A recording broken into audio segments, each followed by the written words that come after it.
going on, ladies and gentlemen? It's your host, AZ, the smoothest fingers in the gaming industry. I didn't try to record this 4 times, so hopefully this goes well and it goes better. Thank you guys for tuning in today. Wanted to go ahead and break down a match for you guys, T1 versus FaZe, and then tomorrow we'll go over everything that happened over the weekend.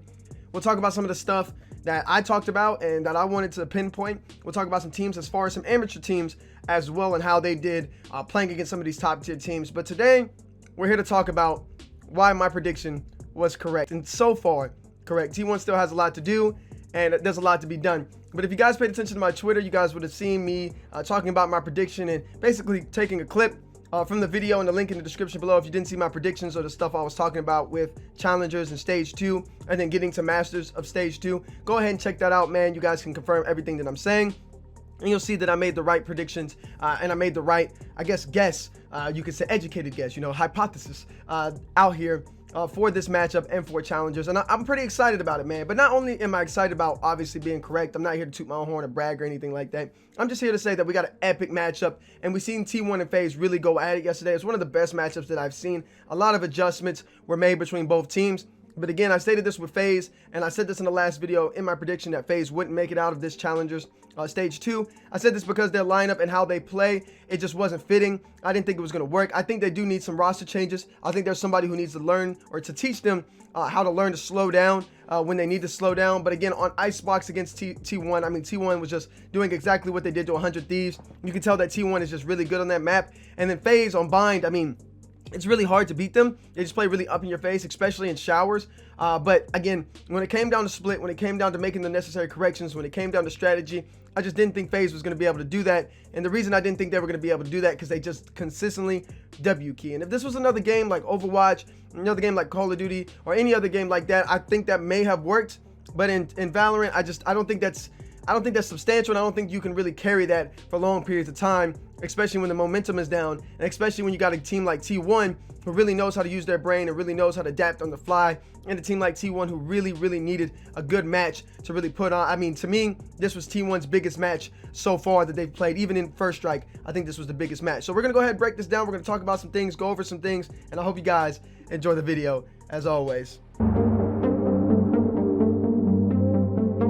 All right, so the first thing I wanted to go over was, obviously, if you guys didn't see the first game, this was basically a beating by T1. Yeah, FaZe was able to bring it back, but I think T1 really let off the gas pedal. That's pretty much the only thing that happened on the first map. If you guys will watch some of the defenses that you see T1 doing, again, they were just doing the exact same thing over and over again. This was after a while of T1 basically shutting off B and just controlling B on defense, but even on offense, they were shutting down B. FaZe just eventually just started going straight to A. They were like, look, we're not going to get B. We're just going to play A, and that worked for a little bit until T1 basically started rotating over to A and just cutting off A. And then after that, I mean, FaZe basically just lost. In the second map on Bind, you'll see that it was just a complete drumming from FaZe. I mean, FaZe just absolutely handled T1 just in all aspects of how you want to handle a team. Sorry, this is split. Let me rewind a little bit. But they absolutely just went through FaZe. And the reason that these teams were playing the way they were is I feel like these maps really just favor both team strategy. On Icebox, you kind of got to play a little bit slower, a little bit methodical. You got to think through things and do well, unless you're on defense on Icebox where you just got to cut off B and then have somebody mid. After that, you can really just shut that off. It's like a half of the map shut down. But even on that attacking side, 14-1, they did very well. I mean, again, we've seen them beat 100 Thieves. They're just really good on Icebox. FaZe, I feel like Bind really suits them. And one of the announcers said that this was T1's better map, but I mean, just shower control and hookah, those up in your face engagements, I feel like they really just favor FaZe. And I've said that for a long time, that Bind to me is what I really, if I was FaZe, I would always want to see picked. I would always want to play. It would be Bind in a sense, and those would be the 2 maps that I went through. But again, with the bans and the protects, or not the protects, excuse me, I'm so used to saying ban and protect. But with bans, that was completely knocked off the board by T1, and then FaZe knocked off Haven, which is one of T1's better maps. So we ended up having, you know, my most favorite map, right? No, my most hated map. I can't stand split. We got to add here, right here.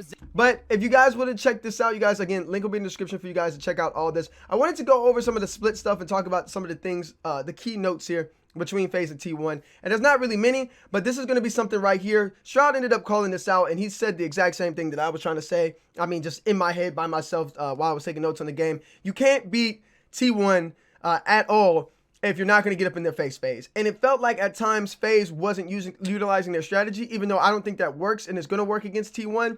I don't think that even the best chance that they had was to continue to stick to their identity. They ended up getting completely kicked out of the identity. You seen Spider earlier on in this game. I think it was, if I can find it, I think it was round 3 or 4, where essentially Spider had went up ropes, and when he went up ropes, he essentially just chalked the map for them. I mean, it wasn't a big mistake. I mean, it happens. I mean, there's just a long game. You can always bounce back from things. But Spider ended up coming up ropes and ended up almost chalking the round for them and almost single-handedly losing the round for them. You'll see it right here. It's actually, yeah, it's right here. You guys will see it right here where it was just too easy for them. Baby Bay kept doing this thing where he would get a judge, sit over the wall, and then try to get a pick and then jump back over the wall. I thought that was really neat and cool, but T1 was just too disciplined for that to happen. Right here, you'll see that essentially right here, I mean, all these damn ads are playing, man. That's why I keep just going back and forth, man. The people who make these videos always have like a lot of ads, like overbearing ads. So if you see me run like ad blocker and stuff like that, it's because it's overbearing, right? They don't even own the Valorant stuff, so I don't know why they continually do that. But again, it's YouTube. You guys know how these YouTubers get down. So moving on right here, you'll see Spider essentially get really, really aggressive on some of the plays that he's making. And he goes up ropes in one of these rounds. And when he goes up the ropes on one of these rounds, he essentially chalks the map for them. And it just puts them in a bind, quote unquote, if you'll call it that. But T1 was really running split. And remember, guys, on defense on split is the #1 way you want to play, right? That's the side that's good. This game and this map is usually favoring one side. There's 2 maps that really, really favor one side, and that's Haven on offense and the split on defense. I mean, if you could just, on the opposite sides, if your defense on Haven and offense on split, if you could just get like 3 or 4, if you get 5 rounds, you're sitting perfect for the next rotation. And that's what T1 was able to do. And they almost were able to pull out 6, 7 rounds if they would have. Or 7 rounds if they would have been able to do this. Right here, you just see Spider just playing the lane, man. He's playing well. Baby Bay not peeking anything. But right there was a prime example. The way he swung out of that, Spider was making just decisions that really shouldn't have happened right there. If he just gets that pick and plays back and lets his team rotate and play 2v2 right here and then challenge Corey at this moment and get aggressive on essentially like the other side of B, they pretty much win that round. And it was small things like that that were even keeping FaZe in it. Credit to Corey for getting a 3K right here. That was really nice. But I want to go to the end of this round and show you guys exactly what I was talking about when it comes to split and how FaZe and T1 were to go. It's 9-6 right here, and this is a huge round for Eco. And I thought that this was going to be great. Daze and Spider, Skadoodle, Automatic, and Curry, they're sitting on a bonus round here, right? They're going to play for bonus. They're going to play for Eco. And FaZe has to win this round. This is major stuff for them. Again, we got another fucking ad, dude. Oh my gosh, dude. It just triggers me. It triggers me. Why is there so many ads, man? All right? I know you guys try to make money, but goodness, bro. You don't even own the content. Like, stop putting so many ads.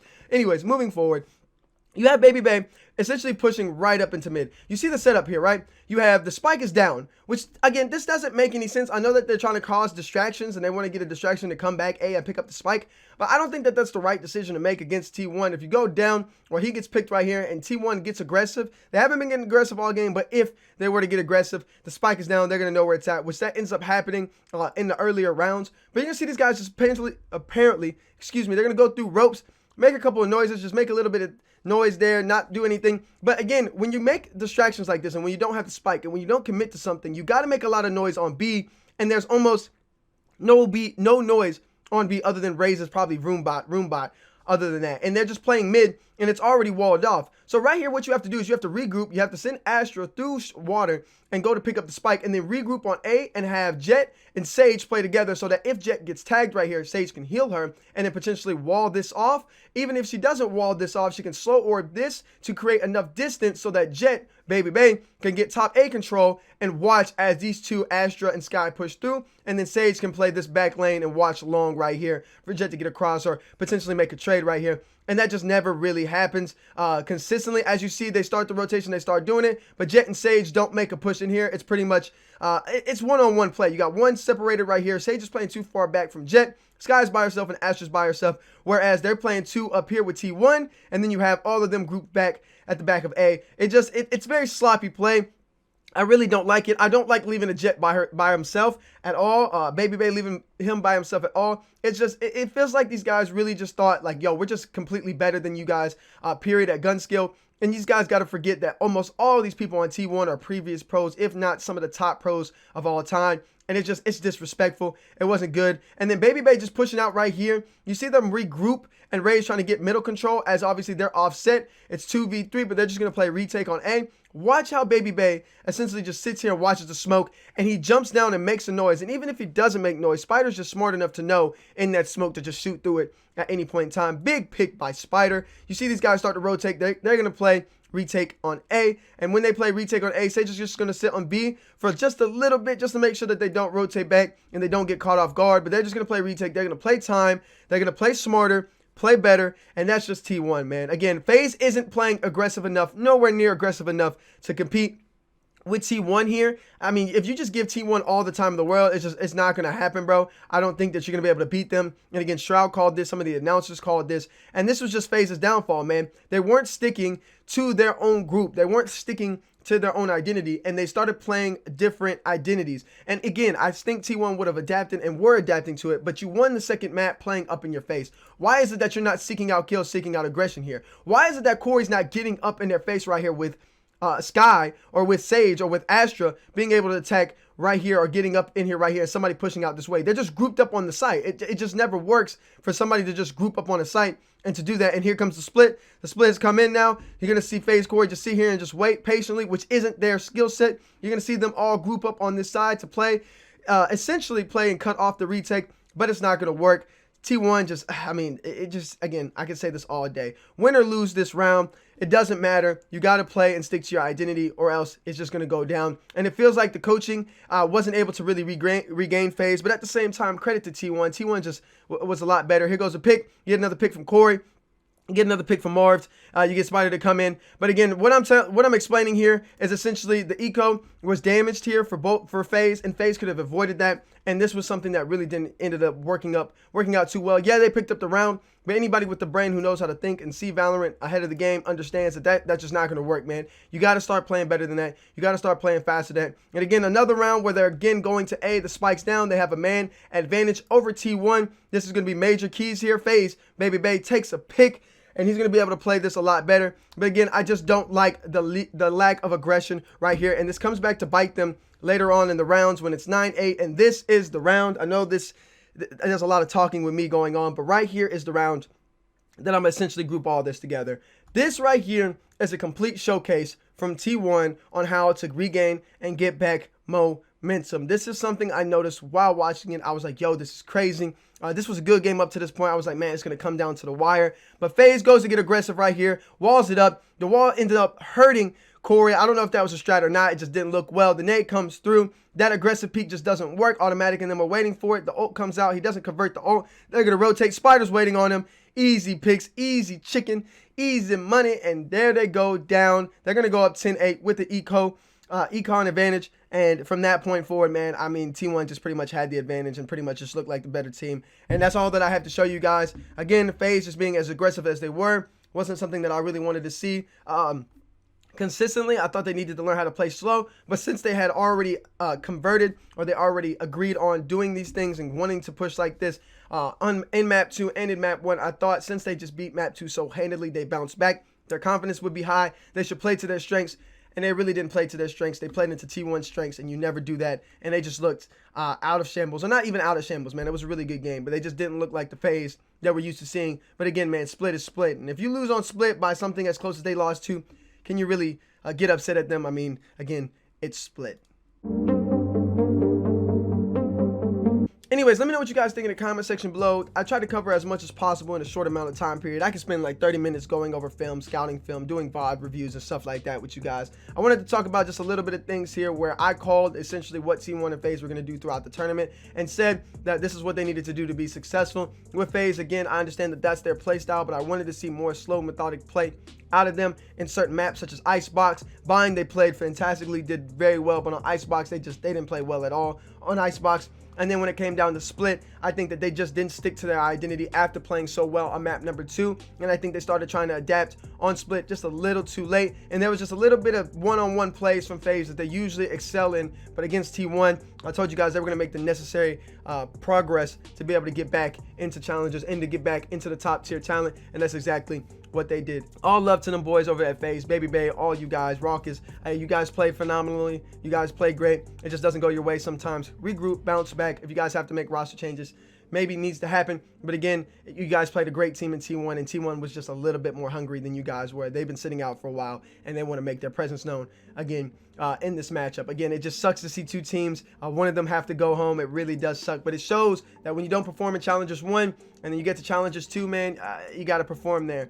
And, you know, I'm a little happy that my prediction went the way that it did, obviously. But again, it sucks to see one of them teams get knocked out. Bless up and God bless. I'll see you guys in the next one.